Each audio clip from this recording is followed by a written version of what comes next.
Imagine enterrar sua mãe. Flores, lágrimas, remorso por tudo que não disse. Agora imagine que no meio do velório, uma mendiga suja entra gritando: "Estou viva, meus filhos!" E você reconhece a voz. Esta é a história real de Helena, a mulher que morreu para os filhos muito antes de seu coração parar de bater. Fique até o final, porque o que você vai descobrir vai mudar a forma como você vê sua própria família. Se esta história tocar seu coração, deixe seu like agora.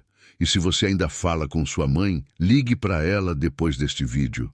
Pode ser a ligação mais importante da sua vida. A madrugada em São Paulo ainda estava escura quando Helena acordou no banco da praça. O corpo doía, sempre doía. Aos 82 anos, cada amanhecer era uma pequena vitória contra o frio, contra a fome, contra a invisibilidade. Ela se levantou devagar, ajeitando os 3 casacos sobrepostos que usava mesmo no calor. Dobrou o papelão que servia de colchão e guardou na sacola plástica junto com suas coisas. Uma garrafa de água pela metade, um pente quebrado, uma foto desbotada dentro de um saquinho transparente. A foto mostrava 3 crianças sorrindo. Um menino de uns 10 anos, uma menina de 7, outro menino de 5. Atrás deles, uma mulher jovem de vestido florido. Helena não precisava olhar para lembrar cada detalhe. Era ela mesma, 40 anos atrás, com Ricardo, Marta e André. Guardou a foto de volta e começou a caminhar. A rotina era sempre a mesma. Primeiro, o banheiro público perto da estação de metrô. Lavar o rosto com a água gélida da torneira, tentar pentear os cabelos brancos embaraçados. No espelho rachado, Helena via uma estranha, magra demais, pele manchada pelo sol, olhos fundos. Nada restava da mulher da foto. Depois, a busca por comida. A padaria da Rua Aurora às vezes deixava pão amanhecido na porta. O restaurante da esquina jogava marmitas no lixo por volta das 10. Helena aprendera a não ter nojo. Fome dói mais que orgulho. Naquela manhã, encontrou meio pão francês ainda macio e uma banana escurecida. Sentou na calçada e comeu devagar, fazendo durar. Ao redor, a cidade acordava. Pessoas passavam apressadas, olhando para os celulares, para o chão, para qualquer lugar que não fosse ela. Helena estava acostumada a ser invisível. Nem sempre fora assim. Houve um tempo em que tinha nome completo, endereço, certidão de nascimento que importava. Helena Rodrigues da Silva, professora primária aposentada, mãe de 3 filhos, viúva desde os 52 anos, quando João morreu de infarto fulminante. Depois que João se foi, ela criou os filhos sozinha, trabalhou dando aulas particulares à noite, lavou roupa para fora, fez bolos por encomenda. Ricardo, o mais velho, sempre foi ambicioso. Estudou administração, abriu uma empresa de logística, cresceu rápido. Marta quis ser médica. Helena pagou cursinho, faculdade particular nos primeiros anos até ela conseguir transferência para a pública. André, o caçula, passou em direito na primeira tentativa. Helena se orgulhava, criara 3 vencedores, mas vencer tem um preço que ninguém conta. Ricardo casou aos 28 com Paula, filha de um fornecedor. Mudou para um condomínio em Alphaville. Marta foi fazer residência em cardiologia no Rio, conheceu outro médico, ficou por lá. André virou sócio de um escritório grande, comprou um apartamento nos Jardins, começou a viajar muito a trabalho. No começo, ainda vinham. Natal, aniversário da mãe, Dia das Mães. Ligavam toda semana. Helena guardava as lembrancinhas que traziam. Um lenço de seda, um rádio pequeno, uma panela elétrica. Depois as visitas foram espaçando. De todo mês para a cada 3 meses. De ligação semanal para quinzenal. De quinzenal para "Oi, mãe, tô corrido, te ligo depois". Helena entendia. Eles tinham suas vidas. Trabalho, filhos, compromissos. Ela não queria ser um peso, mas a solidão pesa também. A casa foi ficando grande demais. 3 quartos vazios, eco no corredor, silêncio no jantar. Helena começou a esquecer coisas, esquecia o fogão ligado, esquecia de tomar o remédio da pressão.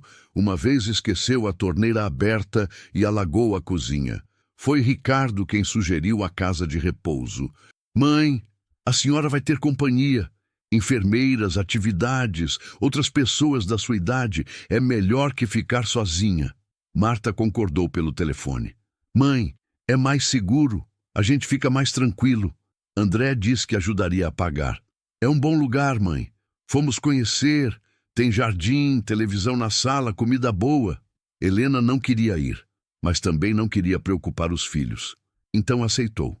A casa de repouso Vila Serena ficava em Guarulhos, longe do centro. Um prédio antigo pintado de amarelo desbotado, com grades nas janelas e um pequeno jardim na frente, onde ninguém nunca estava. Ricardo a levou numa terça-feira de março. Ajudou a carregar as malas, conversou com a administradora, assinou papéis, disse que ia visitá-la no domingo. Não foi. Ligou na segunda-feira seguinte, dizendo que teve um imprevisto no trabalho. Mas vou no próximo fim de semana sem falta, mãe. Também não foi. Marta ligou algumas vezes no começo. Conversas rápidas entre um plantão e outro. Como a senhora está, mãe? Tá comendo bem? Tá tomando os remédios? Perguntas no automático, respostas que não escutava. André mandava mensagens pelo WhatsApp. Tudo bem aí, mãe? Helena não sabia mexer direito no celular. Pedia ajuda para a enfermeira responder. As visitas foram rareando até sumirem. No primeiro ano, Ricardo foi 2 vezes. Marta uma. André nenhuma. Ligavam de vez em quando. Sempre apressados, sempre com desculpa. Helena ia entendendo aos poucos. Ela se tornara uma conta a pagar. Todo mês, os 3 depositavam o valor da mensalidade. Era a forma deles de cuidarem dela, de longe, sem envolvimento, sem presença. A casa de repouso. Vila Serena não era o lugar acolhedor da propaganda. Os quartos eram pequenos, 4 camas apertadas, um armário compartilhado. A comida era sem gosto. As enfermeiras eram poucas e cansadas. Tratavam os idosos como crianças inconvenientes. Dona Lourdes, que dormia na cama ao lado de Helena, chorava toda noite chamando pela filha. Seu Otávio ficava o dia inteiro na cadeira de rodas olhando para a parede. Dona Célia gritava sozinha, conversando com pessoas que só ela via. Helena tentou se adaptar. Participava das atividades, bingo às terças, ginástica às quintas, missa aos domingos. Tomava os remédios que davam, comia na hora certa, dormia quando apagavam as luzes. Mas não era vida, era espera. Espera de quê? Ela mesma não sabia. Talvez de uma visita, de uma ligação mais demorada, de alguém que olhasse para ela e ainda visse Helena, não apenas uma velha esquecida. A virada aconteceu numa noite de agosto. Helena acordou com gritos. Dona Lourdes estava caída no chão entre as camas, chamando por socorro. Helena tentou levantar para ajudar, mas uma enfermeira entrou antes. O que foi agora? A voz era de irritação, não de preocupação. Eu caí. Preciso ir ao banheiro. Dona Lourdes chorava. Já falei que tem que chamar antes. Não pode ficar se levantando sozinha. Eu chamei. Ninguém veio. Para de reclamar. Vem, levanta. A enfermeira puxou Dona Lourdes pelo braço com brutalidade. A idosa gemeu de dor. Helena ficou gelada na cama, sem conseguir falar. No dia seguinte, Dona Lourdes amanheceu com o braço roxo. Disse que tinha caído de novo. Mas Helena viu o medo nos olhos dela. Começou a prestar atenção. Viu a negligência nas pequenas coisas. Remédios dados de qualquer jeito, comida fria servida sem cuidado, idosos deixados sujos por horas porque as enfermeiras estavam ocupadas no celular. Viu seu Otávio levando um tapa no rosto de um atendente porque recusou comer. Viu Dona Célia trancada no quarto sozinha porque estava incomodando. Viu e começou a ter medo. Tentou ligar para os filhos. Ricardo não atendeu. Deixou mensagem no WhatsApp. Ele respondeu 2 dias depois. Tá tudo bem aí, mãe? Algum problema? Helena não soube como explicar por mensagem. Disse que queria conversar. Ele disse que ligava no fim de semana. Não ligou. Tentou falar com Marta. A filha atendeu apressada. Mãe, tô em plantão, é urgente. Helena disse que queria sair de lá. Marta suspirou. Mãe, a gente já conversou sobre isso. A senhora não pode ficar sozinha em casa. É perigoso. Helena insistiu. Marta perdeu a paciência. Mãe, eu preciso desligar. A gente conversa depois com calma. Depois nunca chegou. André nem atendia mais. Vivia em reunião, em viagem, em compromisso inadiável. Helena percebeu a verdade dolorosa.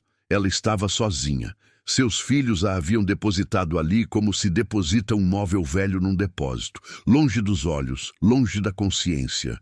Foi numa manhã de outubro que ela decidiu. Não ia morrer naquele lugar. Esperou a hora do almoço quando as enfermeiras ficavam distraídas na cozinha. Pegou sua sacola com as poucas coisas que importavam, a foto dos filhos, a certidão de casamento, uma blusa que Marta tinha dado anos atrás. Vestiu 2 casacos, calçou o tênis velho e saiu. Simplesmente caminhou até o portão, que estava aberto para a entrada de um fornecedor, e foi embora. Ninguém percebeu, ou perceberam e não ligaram. Helena caminhou pelas ruas de Guarulhos sem saber para onde ir. Não tinha dinheiro, não tinha para onde voltar. A casa onde criara os filhos fora vendida anos atrás para ajudar a pagar a faculdade de André. Passou a primeira noite numa praça. Chorou de medo, de frio, de vergonha. Achou que ia morrer ali, mas amanheceu viva. E no dia seguinte teve que aprender a sobreviver. Aprendeu onde conseguir comida, aprendeu a dormir em marquises, em bancos de praça, em corredores de igreja. Aprendeu a evitar grupos perigosos, a se esconder da polícia que expulsava moradores de rua, a desconfiar de gente que se aproximava com intenção ruim. Aprendeu a ser invisível. Os primeiros meses foram os piores. Helena ainda tinha vergonha. Abaixava a cabeça quando via alguém conhecido, escondia o rosto quando passava perto de lugares que frequentara na vida anterior. Depois, a vergonha foi substituída por resignação, e a resignação por uma estranha aceitação. Helena não tinha mais nome. Era apenas a velhinha da praça, a mendiga do banco, a coitada que pede na porta da padaria. Fez amizade com outros moradores de rua. Seu Zé, que vendia balas no farol e dividia o dinheiro com quem precisasse. Dona Maria, que também fugira de uma casa de repouso e vivia de catar latinhas. Jefferson, um rapaz jovem viciado em crack que às vezes tinha surtos, mas que nunca machucou ninguém. Eles eram sua família agora. Não por escolha, mas por necessidade. Helena nunca deixou de pensar nos filhos. Toda noite, antes de dormir, olhava a foto. Ricardo sorrindo com os dentes da frente faltando. Marta com tranças. André agarrado na perna dela. Onde estavam agora? Pensavam nela? Sentiam falta? Provavelmente não. Provavelmente achavam que ela estava bem cuidada na Vila Serena, comendo suas refeições sem gosto, assistindo televisão na sala vazia, esperando visitas que nunca chegavam. Provavelmente a haviam esquecido de verdade. Foi numa tarde de chuva fina, 3 anos depois de ter deixado a casa de repouso, que Helena viu. Estava abrigada embaixo da marquise de uma farmácia, quando viu um homem colar um cartaz no poste. Quando ele saiu, Helena se aproximou. O cartaz era simples, fundo preto, letras brancas. Missa de 7º dia, Helena Rodrigues da Silva, 1942, 2024. Dia 15 de novembro, 10ª igreja. Nossa Senhora Aparecida embaixo, uma foto. Helena de uns 60 anos, sorrindo, de óculos. Helena ficou parada olhando o cartaz, a chuva molhando seus cabelos, escorrendo pelo rosto. 7º dia. Ela estava morta. Morta há 7 dias. As pernas fraquejaram. Sentou na calçada, ainda olhando o papel colado no poste. Como? Quando? Quem? A mente tentava processar, mas não conseguia. Seu Zé passou e parou ao lado dela. Dona Helena, tá tudo bem? Ela apontou para o cartaz sem conseguir falar. Ele leu em voz alta, devagar. Depois olhou para ela, confuso. Mas esse é seu nome. É, Helena conseguiu dizer. Sou eu. Como assim? Eu tô morta, Zé. Ele ficou sem saber o que responder. Helena levantou. As mãos tremiam. O peito doía. Eu preciso ir. Ir onde? Na igreja. Eu preciso ver. Seu Zé tentou dissuadi-la. Dona Helena, isso não vai fazer bem para a senhora. Mas ela já estava andando. A igreja Nossa Senhora Aparecida ficava a 40 minutos a pé. Helena foi caminhando no automático, pisando nas poças, tropeçando nas calçadas quebradas. Chegou quando já era noite. A igreja estava fechada, mas havia uma coroa de flores na porta. Helena Rodrigues da Silva, descanse em paz. Ela tocou as flores. Rosas brancas, caras. Quem comprou? Ricardo, Marta, André? Sentou nos degraus da igreja e ficou ali, olhando para as flores, tentando entender. Tinha sido declarada morta, tinha velório, tinha missa, tinha caixão, mas estava viva e ninguém sabia. Ou pior, estava viva e ninguém percebeu a diferença. A manhã do dia 15 de novembro, amanheceu cinzenta. Helena não dormiu. Passou a noite inteira sentada nos degraus da igreja, esperando. Às 9 horas, começaram a chegar. Primeiro um carro preto, grande. Dela desceu um homem alto, de terno escuro, cabelos grisalhos nas têmporas. Ele ajudou uma mulher loira a sair.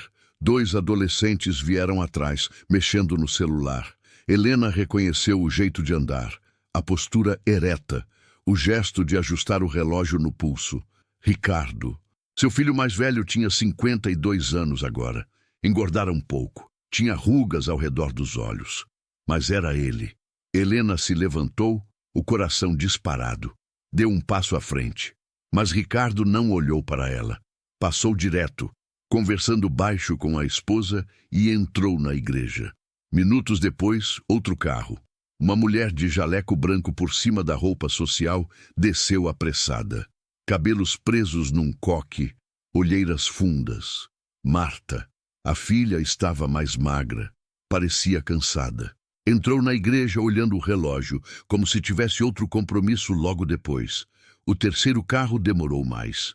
Um BMW prata estacionou em cima da calçada. Um homem saiu ajeitando a gravata, falando alto no telefone. André. O caçula estava mais velho do que ela lembrava. Tinha barba agora, óculos de grau. Entrou na igreja sem desligar o telefone. Helena ficou parada na calçada do outro lado da rua. Seus 3 filhos, juntos, pela primeira vez em quantos anos, e estavam ali para enterrá-la. Mais pessoas chegaram.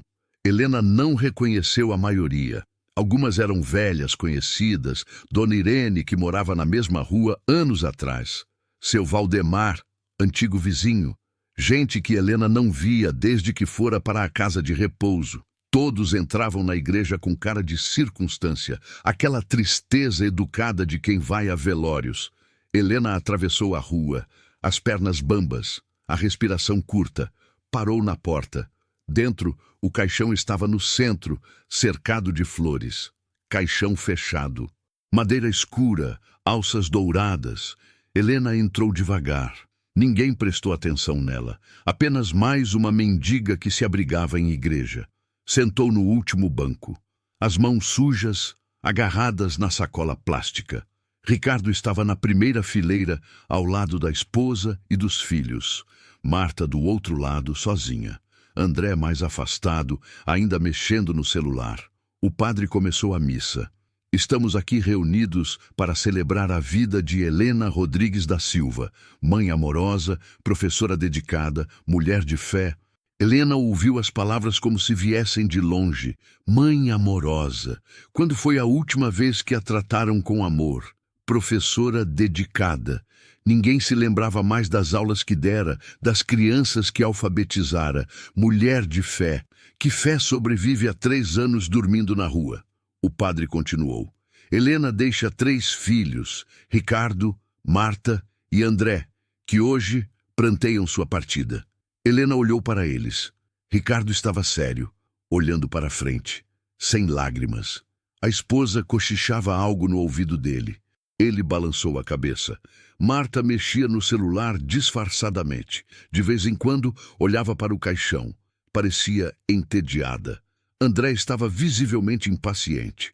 Olhava o relógio, mexia na gravata, suspirava. Nenhum deles chorava. Nenhum deles parecia realmente triste. Era apenas um compromisso social, mais um item na agenda. Quando a missa acabou, as pessoas começaram a se levantar. Alguns foram até o caixão, fizeram o sinal da cruz, tocaram a madeira. Helena continuou sentada no último banco invisível. Ricardo foi até o padre, apertou a mão dele. Obrigado, padre. Foi uma cerimônia bonita. Meus sentimentos, Ricardo. Sua mãe era uma mulher especial. Era sim. A voz era automática, sem emoção. Marta se aproximou. Padre, desculpa a pressa, mas eu preciso voltar para o hospital. Deixei um plantão no meio. Claro, minha filha. Deus abençoe seu trabalho. André nem se aproximou. Ficou do lado de fora, atendendo uma ligação. As pessoas começaram a sair. Dona Irene passou por Helena sem reconhecê-la. Seu Valdemar também. Ricardo conversava com a esposa perto da porta. Vamos direto para o cartório resolver a questão da herança? A esposa concordou. Melhor, quanto antes resolver isso, melhor. Helena sentiu uma pontada no peito. Herança. Era disso que se tratava. Marta se aproximou dos dois. Vocês vão no cartório agora? Ricardo assentiu. Sim. Vem com a gente? Não posso. Tenho plantão. Mas depois a gente resolve a minha parte. A mãe deixou alguma coisa de valor? A esposa de Ricardo perguntou baixo, mas Helena ouviu. Não muito. A aposentadoria, alguns móveis que foram vendidos. Mas o dinheiro da casa de repouso que a gente pagou esses anos, acho que dá para reaver. Helena gelou. Rever o dinheiro. Eles queriam de volta o dinheiro que pagaram pela casa de repouso. Marta bufou. 5 anos pagando aquele lugar, 8.000 por mês. Deve dar uns 480 mil dividido por 3. André se aproximou guardando o celular. A casa de repouso vai devolver? Ricardo deu de ombros. Eles vão ter que devolver. A mãe morreu, serviço não prestado. Mas ela morreu lá, não foi? André perguntou. Os 3 ficaram em silêncio. Marta franziu a testa. Eu achei que sim. Não foi o que a diretora disse? Ricardo pegou o celular. Deixa eu ver. Abriu o WhatsApp. Ela mandou mensagem no dia 8, dizendo que a mãe tinha falecido durante a noite. Morte natural, idade avançada. E a gente foi lá? André perguntou. Silêncio constrangido. Eu estava viajando, Ricardo disse. Eu estava de plantão, Marta acrescentou. Eu estava em São Paulo, mas estava fechando um processo. André coçou a barba. Então nenhum de nós foi lá ver o corpo? A voz de Marta tinha um tom estranho. Os 3 se entreolharam. Ricardo falou primeiro. A diretora disse que já tinha encaminhado para o IML. Disse que a gente podia pegar lá depois. E a gente pegou? André perguntou. Outro silêncio. Foi a esposa de Ricardo quem falou. Gente, vocês estão me dizendo que nenhum de vocês viu o corpo da mãe de vocês? Ninguém respondeu. Marta estava pálida. Quem identificou então? Ricardo voltou ao celular. Procurou nas mensagens. A diretora da casa de repouso. Ela disse que fez a identificação. E a gente acreditou. A voz de André estava subindo de tom. Porque não acreditaríamos. Ricardo estava defensivo. A mãe estava lá há 5 anos. Tinha 82 anos. Era esperado. Mas a gente não viu o corpo. Marta estava nervosa agora. André olhou para o caixão. Espera, tem alguém aí dentro? Os 3 caminharam até o caixão. Ricardo tentou abrir. Estava lacrado. Você pediu para lacrar? Marta perguntou. Não, eu achei que era padrão. Por que seria padrão? André estava quase gritando. As poucas pessoas que ainda estavam na igreja começaram a olhar. Ricardo respirou fundo. Calma, vamos com calma. Tem que ter alguém aí dentro. A funerária pegou o corpo no IML. Você viu os documentos? Marta estava tremendo. Eu assinei uns papéis. Não li tudo. Meu Deus do céu. André passou a mão no rosto. Ricardo pegou o celular e ligou. Esperou. Alô? Aqui é Ricardo Silva. Vocês cuidaram do funeral da minha mãe, Helena Rodrigues da Silva. É, isso. Eu quero confirmar uma coisa. Quem identificou o corpo? Como assim vocês receberam do IML já identificado? E a casa de repouso? Não, espera. Ele desligou. Estava branco. E aí? Marta perguntou. A funerária só pegou o corpo. A identificação foi feita pela casa de repouso direto com o IML. Os três ficaram parados, olhando para o caixão. A gente precisa abrir isso. André disse o que todos estavam pensando. Ricardo concordou. Foi até o padre. Conversaram baixo. O padre fez cara de espanto, mas acenou.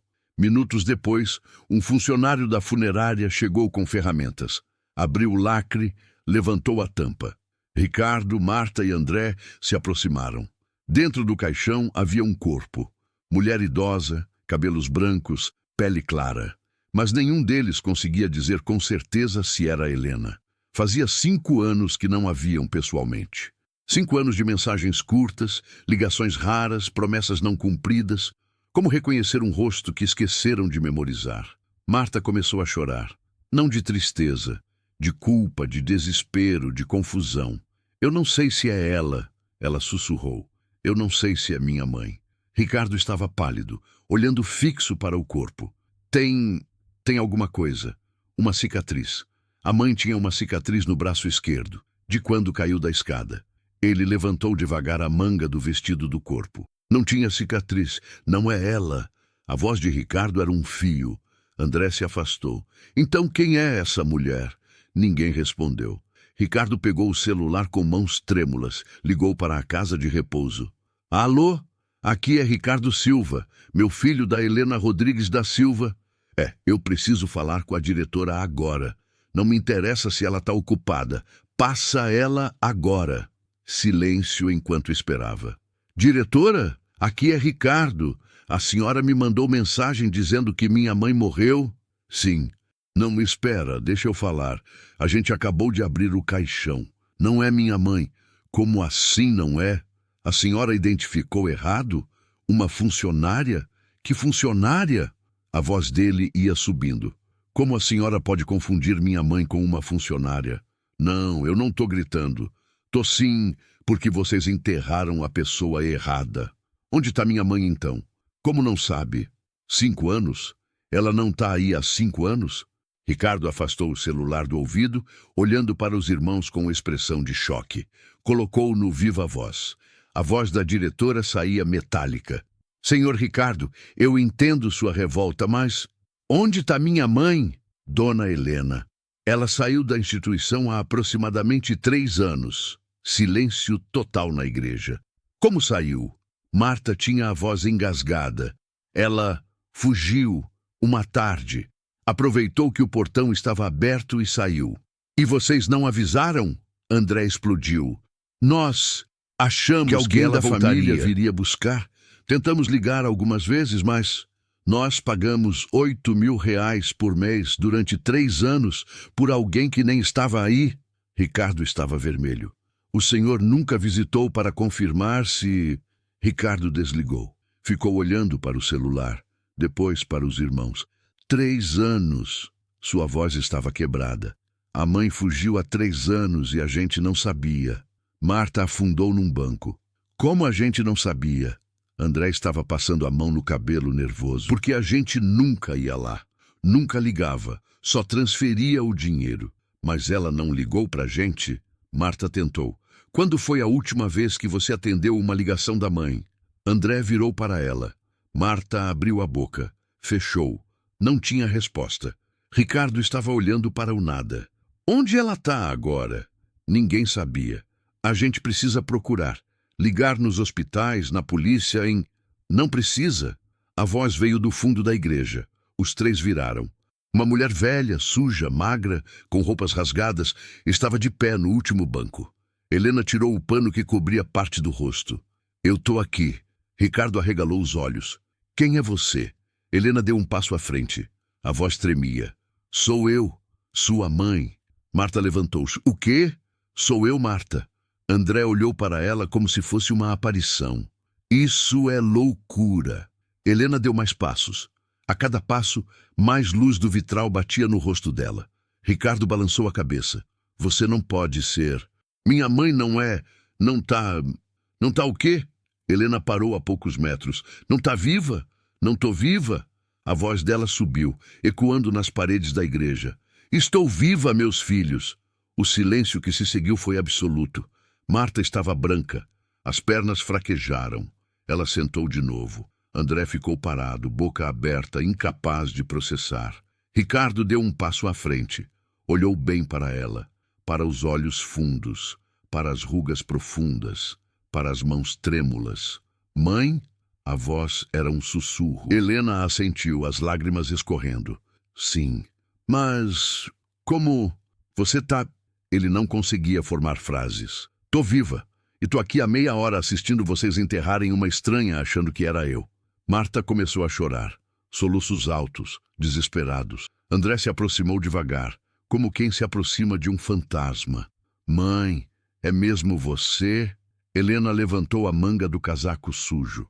Mostrou o braço esquerdo. A cicatriz ainda estava lá, desbotada, mas visível. Segurou no banco para não cair. Meu Deus! Sua voz era um gemido. Meu Deus, o que a gente fez? Helena olhou para os 3 filhos, seus bebês, seus meninos, sua menina, agora estranhos de terno, jaleco e gravata. Vocês não fizeram nada? Ela disse baixo. Esse é o problema. A esposa de Ricardo foi a primeira a reagir. Deu um passo à frente protetora. Olha, eu não sei quem a senhora é, mas isso é muito cruel. Minha sogra morreu e... Ela tá viva, Paula. Ricardo interrompeu sem tirar os olhos de Helena. É ela, eu reconheço. Paula olhou para ele. Como você pode ter certeza? A cicatriz e os olhos... Ele engoliu seco. Ela tem os mesmos olhos. Marta se levantou, trôpega, e se aproximou. Parou a 1 metro de Helena. Mãe, o que aconteceu com a senhora? Helena olhou para a filha, a médica bem-sucedida. Jaleco imaculado, cabelos presos, maquiagem leve e olhos cheios de horror. Eu fugi. Fugiu? André finalmente se moveu. Fugiu de onde? Da casa de repouso, daquele lugar que vocês me colocaram. A gente não colocou a senhora num lugar ruim. Ricardo estava defensivo. Era um bom lugar. Caro. A gente pagava 8.000 reais por mês. Pagava. Helena repetiu a palavra com peso. Vocês pagavam e achavam que isso era suficiente. Silêncio. Quando foi a última vez que vocês me visitaram? Helena perguntou. Nenhum respondeu. Quando? Ela insistiu. Marta murmurou algo. O quê? Eu disse que... Não lembro. Marta estava chorando. Eu não lembro da última vez que fui lá. Eu lembro, Helena disse, porque nunca aconteceu. Nenhum de vocês foi me visitar nem uma vez. Isso não é verdade, Ricardo protestou. Eu fui no começo, quando a senhora entrou lá. Você foi me deixar lá. Isso não é visita. Visita é quando você volta. Ricardo abriu a boca, mas não tinha argumento. André estava vermelho. A gente ligava. Helena concordou. Ligações de 2 minutos. Tá tudo bem, mãe? Tá comendo bem? Tá tomando os remédios? Vocês nem esperavam eu responder direito antes de desligar. A gente estava ocupado. André começou. 5 anos. A voz de Helena explodiu. 5 anos, André. Vocês estiveram ocupados 5 anos inteiros. André recuou. Helena continuou, a voz carregada de dor. Vocês sabem o que é ficar esperando? Todo domingo eu ficava na janela esperando ver um de vocês chegar. Todo toque de telefone eu achava que era vocês ligando para dizer que iam me visitar. Ela enxugou as lágrimas com as mãos sujas. Eu fazia a unha com a enfermeira, penteava o cabelo, colocava a blusa bonita que Marta me deu. Ficava pronta, porque talvez, só talvez vocês aparecessem. Marta soluçava agora, sem conseguir parar. Mas vocês nunca apareciam.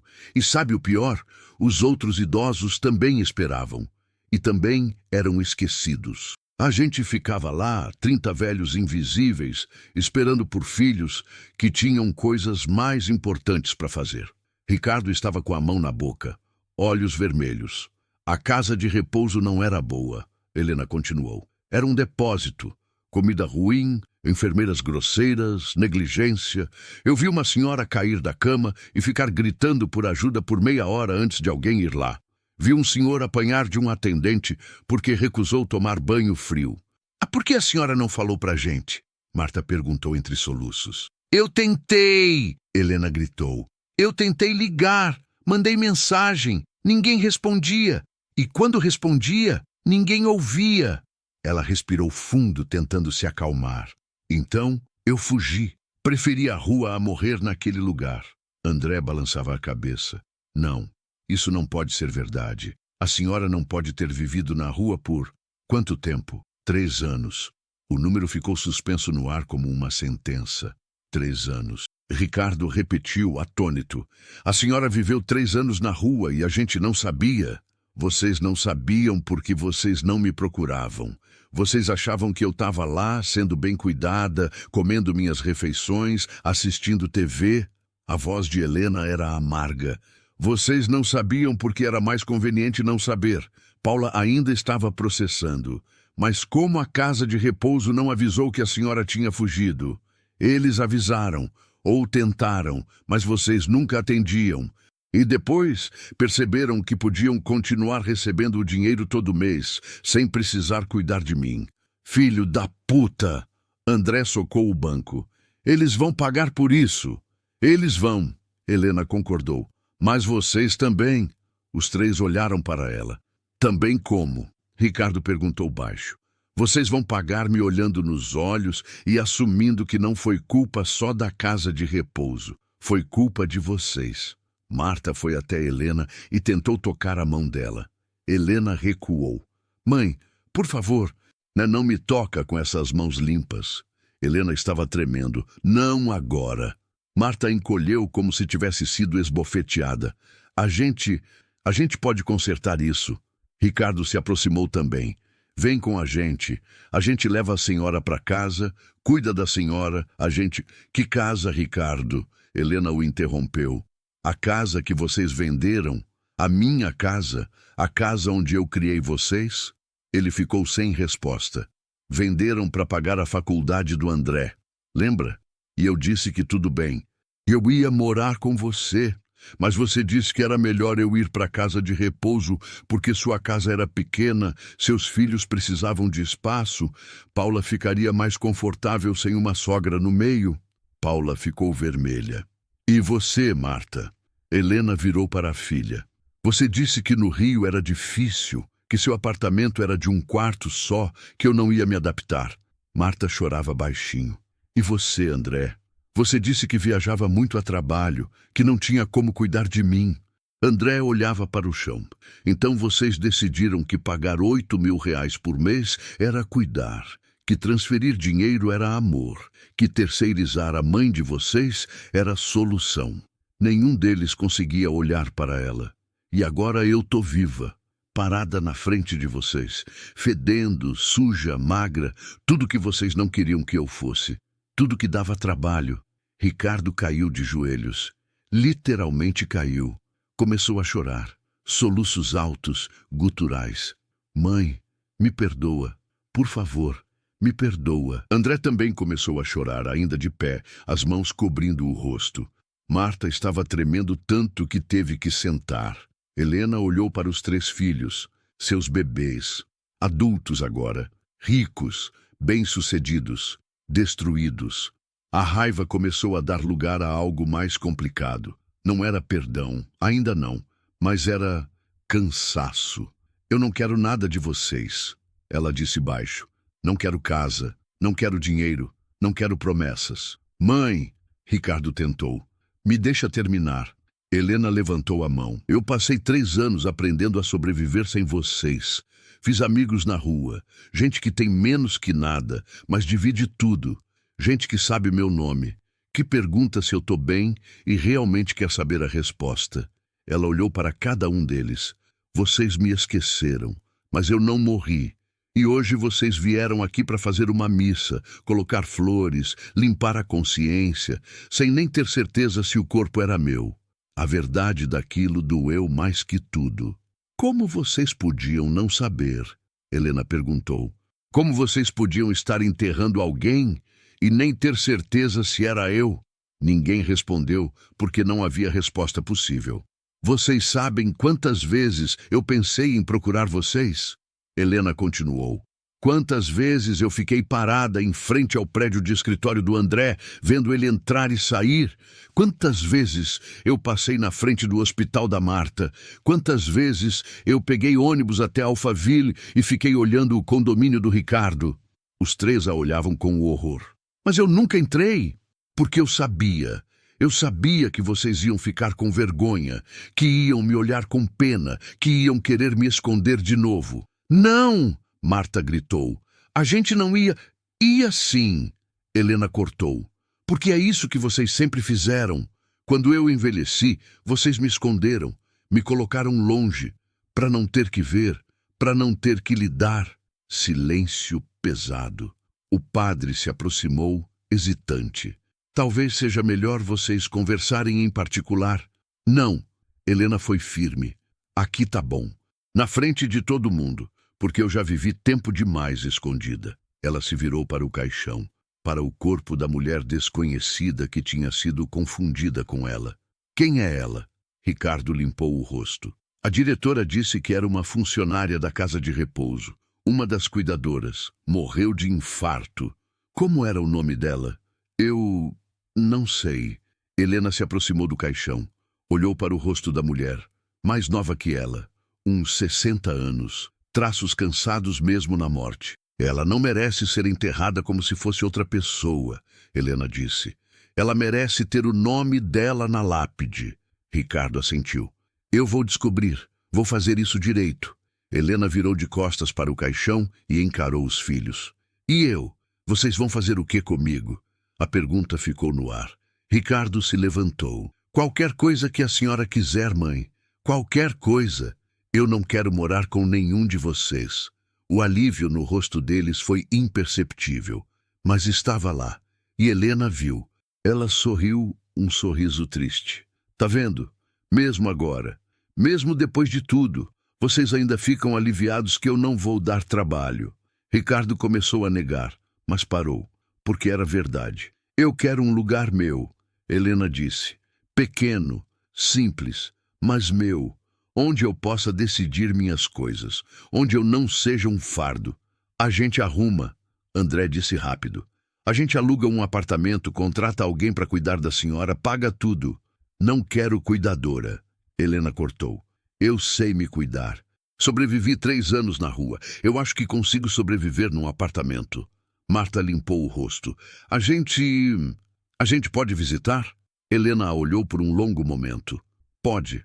Mas só se for de verdade. Não visita de obrigação. Não visita de culpa. Visita de verdade. De gente que quer estar ali. A gente quer, Marta insistiu.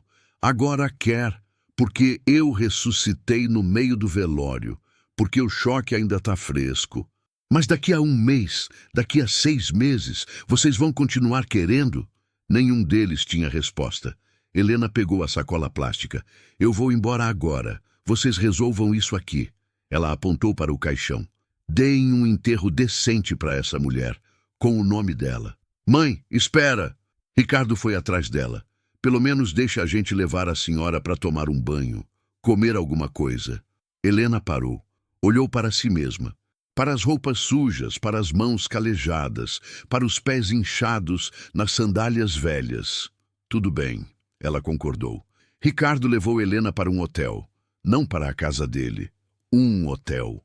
Paula ficou para trás com os filhos adolescentes. Preciso levar os meninos para casa, ela disse. A desculpa era óbvia. No caminho, dentro do carro silencioso, Helena olhava pela janela. A cidade tinha mudado tanto. Prédios novos onde antes havia casas. Lojas diferentes. Tudo parecia mais rápido, mais barulhento. Ricardo dirigia tenso, as mãos apertadas no volante. Mãe, eu... Não agora. Helena o interrompeu suavemente. Depois. Ele concordou e ficaram em silêncio até o hotel. Era um hotel bom. Não luxuoso, mas confortável. Ricardo pagou 3 diárias adiantado enquanto Helena esperava no saguão.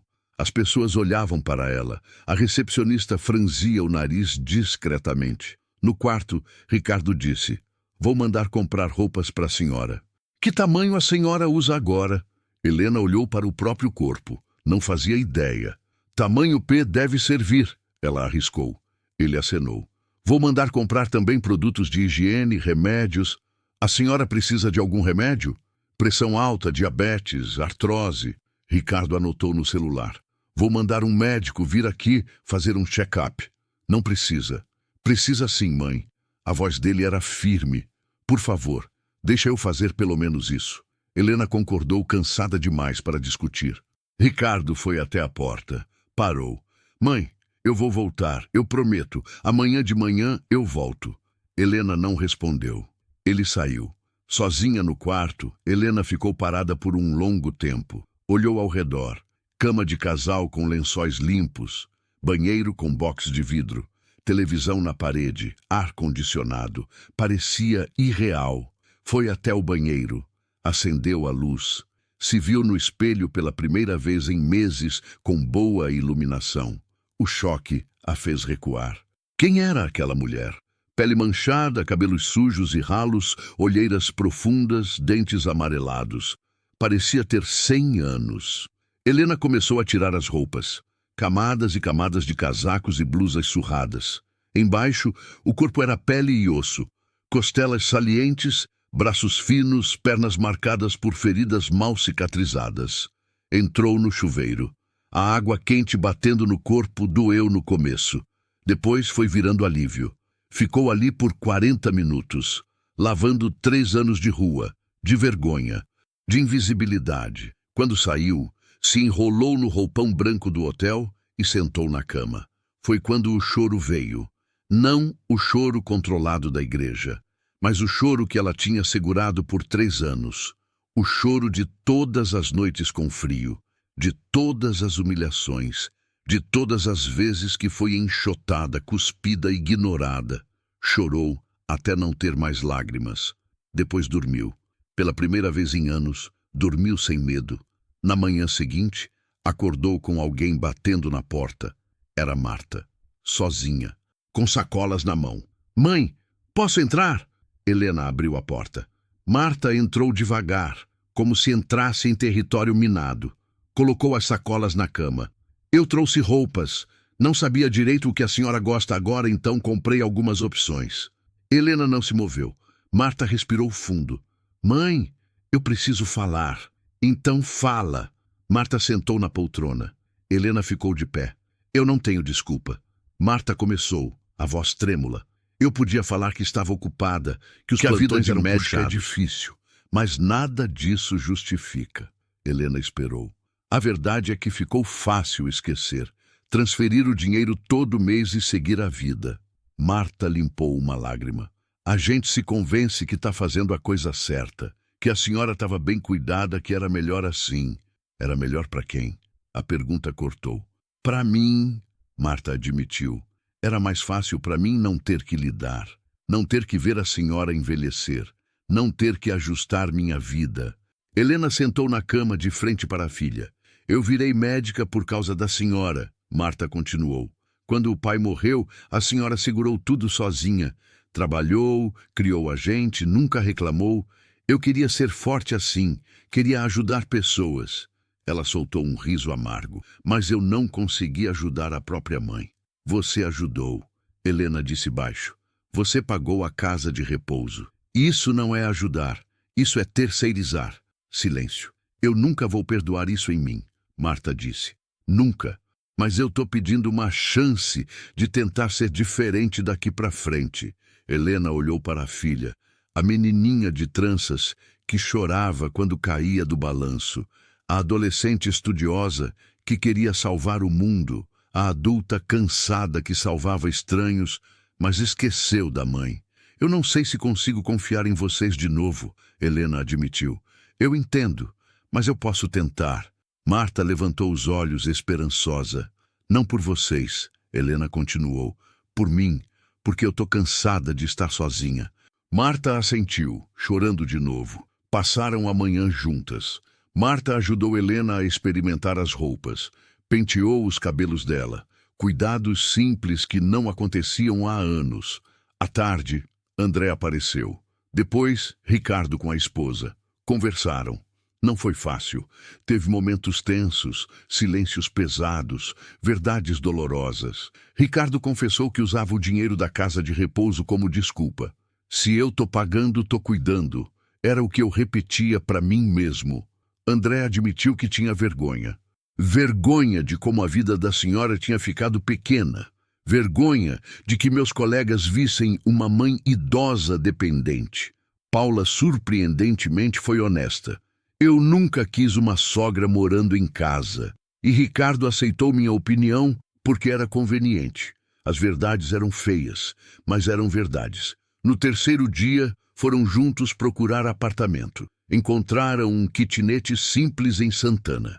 Um quarto, cozinha americana, banheiro. Nada sofisticado, mas limpo e seguro. Helena escolheu móveis básicos. Cama, mesa, 2 cadeiras, sofá pequeno. A senhora não quer uma televisão maior? Ricardo perguntou. Posso comprar uma Smart com Netflix? Não precisa. Helena foi firme. Eu quero simples. Não quero depender de coisa que pode quebrar e eu não sei consertar. Uma semana depois, ela se mudou. Os filhos ajudaram. Carregaram caixas, montaram móveis, encheram a geladeira. Quando terminaram, ficaram na sala olhando ao redor sem saber o que fazer. Vocês podem ir, Helena disse. Ricardo hesitou. A senhora tem certeza que não quer que a gente fique mais? Tenho!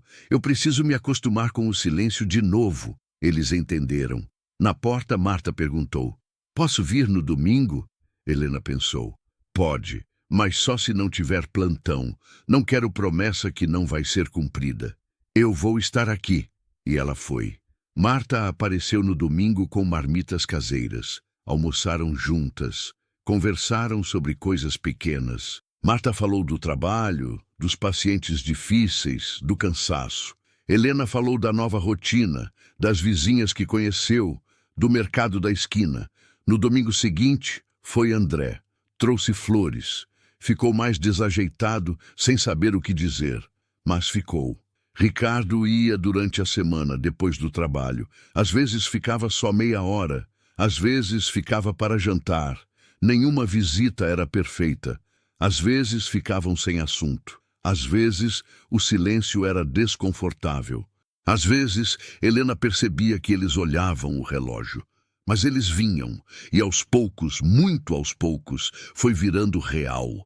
3 meses depois da ressurreição, Helena voltou à igreja. Não a mesma onde tinha acontecido o velório. Uma pequena capela de bairro perto do apartamento. Ficou sentada no banco conversando com Deus, ou com João, ou com ela mesma. Eu sobrevivi, ela disse baixo. Eu não sei como, mas sobrevivi.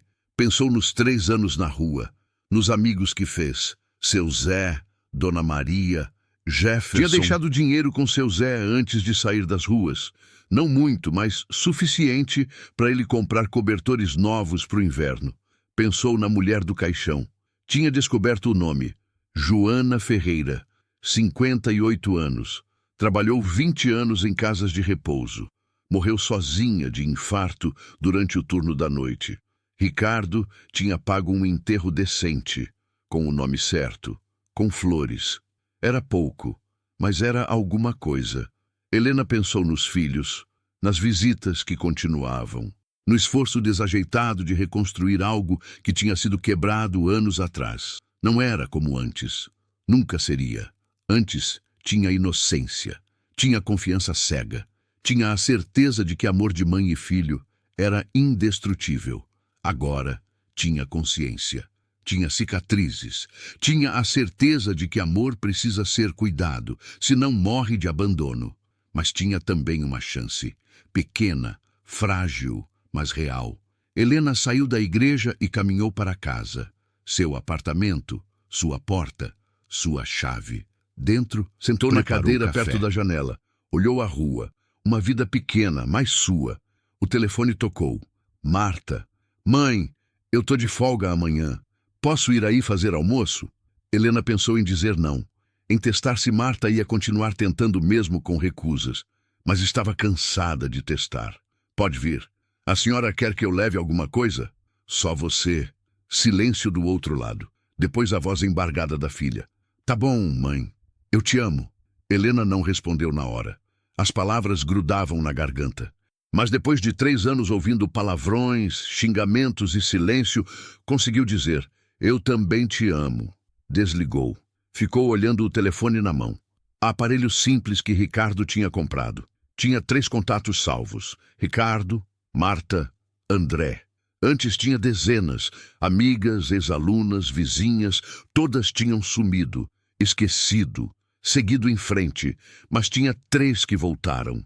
Não por bondade, não por obrigação, por culpa, talvez, por remorso, certamente, mas também por algo mais.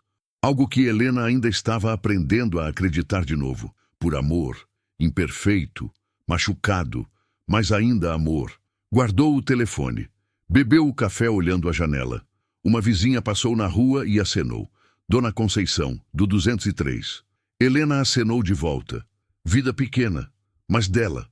Não tinha mais casa grande, não tinha mais filhos pequenos correndo pelo corredor, não tinha mais João lendo jornal na sala, mas tinha um teto, comida, roupa limpa, e tinha algo que não tinha há muito tempo: dignidade. Ninguém ia fazer missa por ela enquanto ela estava viva. Ninguém ia enterrar uma estranha com seu nome. Ninguém ia esquecer que ela existia, porque ela não ia deixar. Helena terminou o café, lavou a xícara, guardou no armário, pegou a foto velha da sacola plástica que ainda guardava no armário. As 3 crianças sorrindo, não colocou em porta-retrato, não pendurou na parede, guardou na gaveta, não com raiva, mas como lembrança do que foi, não do que é. O que é agora estava sendo construído. Visita por visita, conversa por conversa, palavra difícil por palavra difícil. Talvez nunca ficasse bonito, talvez sempre tivesse rachaduras, mas era real, e real era o suficiente. Helena foi até a cama, deitou, puxou o cobertor limpo e dormiu, sem medo do frio, sem medo de violência, sem medo de acordar e não ser mais ninguém. Dormiu como Helena Rodrigues da Silva, professora aposentada, viúva, mãe, sobrevivente, viva. Helena não morreu. Mas quantas mães morrem um pouco a cada ligação não atendida, a cada visita adiada, a cada estou ocupado? Esta história incomoda porque ela deveria incomodar, porque todos nós temos alguém que está esperando uma ligação, uma visita, um tempo que a gente promete, mas nunca tem. E um dia a gente vai olhar para trás e perceber que a pessoa não morreu no dia que o coração parou. Ela morreu no dia que a gente parou de ver ela como pessoa. Se você tem mãe viva, pai vivo, avós vivos, liga para eles. Agora, não amanhã, não no fim de semana, agora. Porque o dia que você vai querer falar com eles e não vai poder mais, esse dia vai chegar. E quando chegar, você vai lembrar deste vídeo e vai entender que eu tentei te avisar. Se esta história mexeu com você, deixe seu like. Compartilhe com alguém que precisa ver isso. E não espere o velório para dizer que ama. Às vezes a gente enterra as pessoas muito antes delas morrerem. Não deixe isso acontecer com você.